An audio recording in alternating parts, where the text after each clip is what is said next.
a link. Can I just share to the viewers that I take about maybe 5 seconds to stand on a normal day?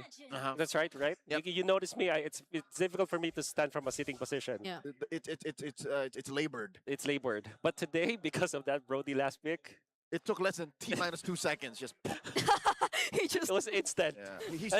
I feel the He pain just though. launched I feel the into pain it. now. He sprung into action, but it's worth it. It's worth it. And if I hope this wins though. And if Omega wins, all the more. Ladies and gentlemen, welcome to game number 1.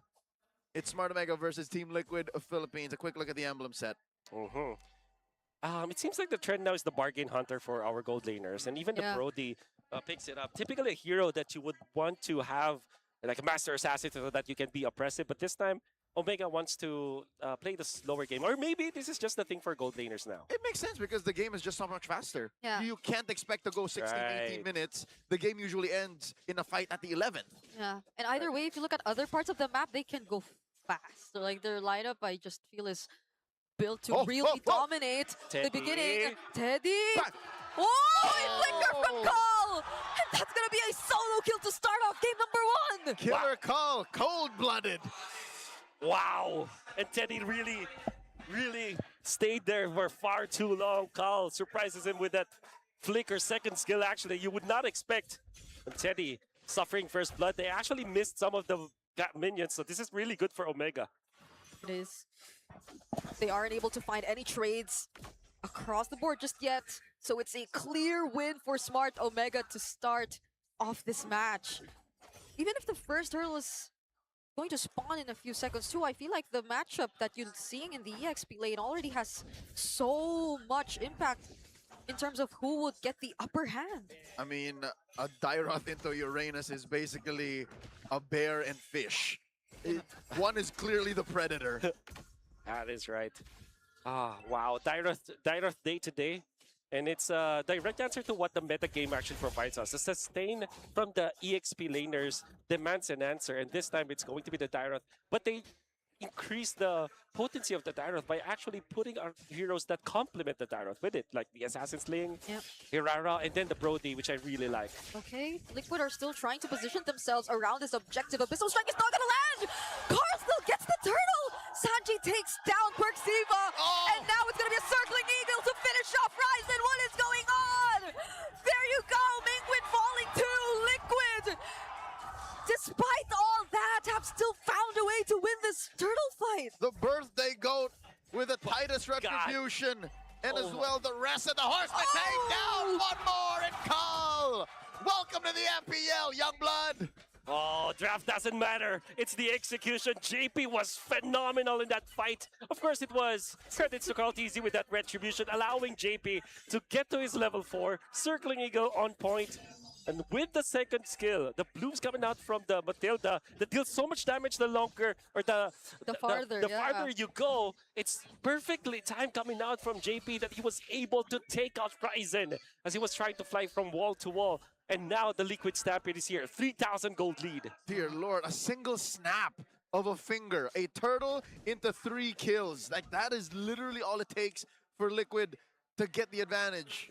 I've never seen it happen this quick. You give them an inch, they take a mile. Yeah, and it's been great. It's mostly been on Sanji, which I feel could be a really good threat if ever you're not able to put him so far behind, because I feel like he would be one of the best targets if you're looking at Omega's lineup in general.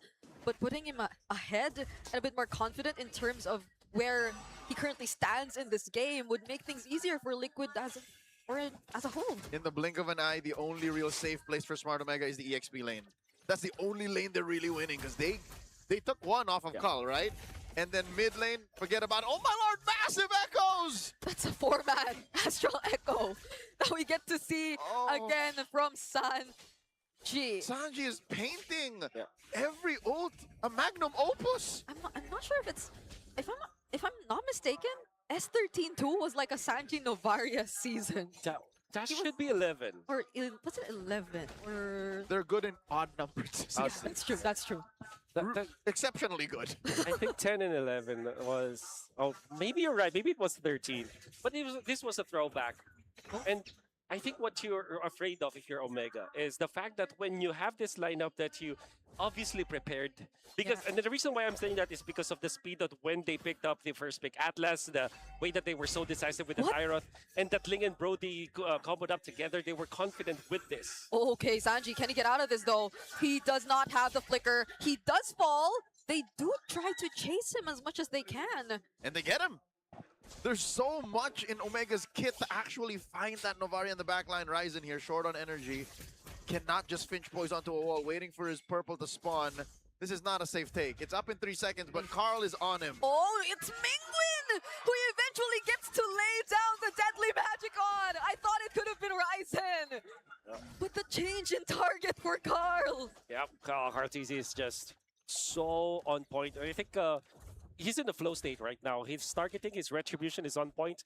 The way that he is positioning himself in the map and choosing the right targets to go for, making it so that it is very oppressive. And Happy birthday. TLPH are, yeah, they're celebrating the GOAT's birthday right now with a win, at least for game number 1 with 3,700 gold in their belt. This is a game that's difficult to throw away. Whoa, whoa, whoa, whoa, Whoa, whoa, whoa, whoa, whoa! Okay. Tede almost finds Ryzen.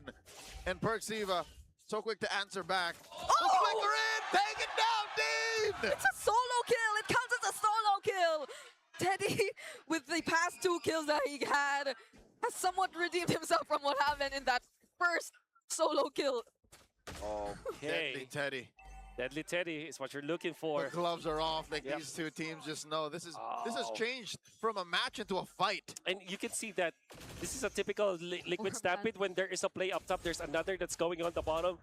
TZ uses that time that everybody else have bought him to get that cheeky orange steal by himself.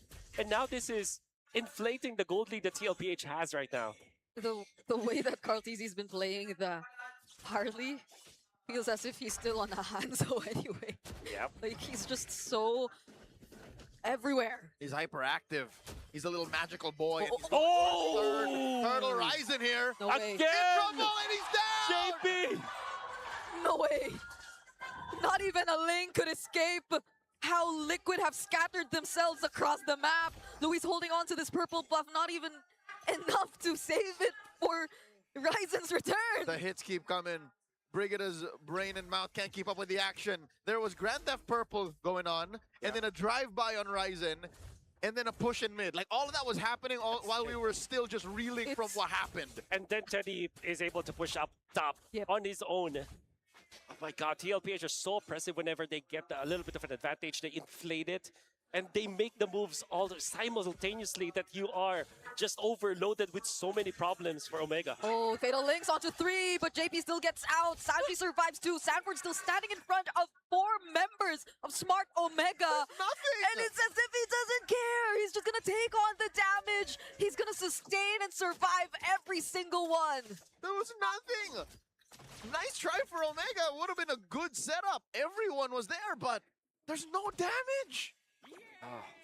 And when it comes to damage, even JP, the roamer of TLPH, Yeah. because of the way he's managing his skills, comboing up the Soul Bloom, skill 1, in combination with the Circling Eagle, allows him to take Ryzen from 100 to 20. 5-man echoes underneath tier 3 in mid. And a singular Star Shatter takes everyone down to half. This is a Matilda that finishes off Damage Matilda. kills. It's Damage a finisher. Who would have thought? It felt like one of the most vulnerable lineups if you take a look at it. Yeah. They barely have front. It's just the Uranus on Sanford, and other than that, it's just them throwing their bodies in front of Smart Omega. Because they're so far ahead and there's healing coming out from the Matilda. Whoa, did we just reach a Whoa. new... No, that's not a Okay, record. okay. It's sub 9 minutes. Yeah. The level... Which he holds it. Still him. It's still him, so... Would have been nice to break it on your birthday, but Yeah. again, goat things. Oh, TLPH. You feel like they have a celebration to go to, and the way that they're trying to finish this real quick. Would be nice to be invited. Yep. I wonder who else is invited. Last Holy Shield down bottom. Free Lord going over to Liquid. They're up by 11k. Yes. Because, yes, you have a Ling to somehow manage the map as much as you would like to try, but does the wave clear suffice? It's a Brody and a Eudora. You've seen Eudoras forced to just use their ultimates to defend waves that are crashing in once you're forced to play on defense. In addition to it being a physical shred combo, another thing you could say about Smart Omega's lineup is it's a lineup that wins off of fights. They run through you, they get 3 or 4 kills, then they convert to turrets. It's Yeah. hard to just take turrets as is. The best thing that you can do is split off of a Ling, but then you know you're losing when you do that. It's like those pinball machines that kind of work together simultaneously. Or I don't know what they're called anyways, but basically it's a machinery that runs for TLPH. Everybody's running everything's running at the Oh. same time so fluidly. Oh. Fluidly. Okay, not a 5-man Astral Echo, but it's still enough to My take down the God. front.